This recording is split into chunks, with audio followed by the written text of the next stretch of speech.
Kabar duka datang dari Ustadz Yusuf Mansur atau yang biasa disapa UYM.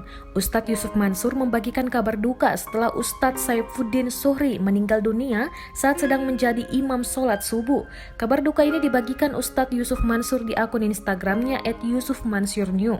Ustadz Yusuf Mansur pun mengaku iri. Dalam postingannya, dirinya mengunggah sebuah video rekaman CCTV Masjid Sakinah Warahmah.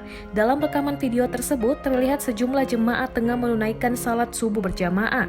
Beberapa detik kemudian, tanpa sebab sang imam yang diketahui merupakan Ustadz Saifuddin Zuhri terjatuh. Jemaah yang mengetahui hal tersebut spontan membantu sang imam. Namun Ustadz Saifuddin Zuhri diketahui sudah meninggal dunia. Mengetahui hal tersebut, Ustadz Yusuf Mansur mengaku iri dengan nasib Ustadz Saifuddin Zuhri. Terlebih sebelum wafat, Ustadz Saifuddin Zuhri diketahui sempat istighfar 3 kali.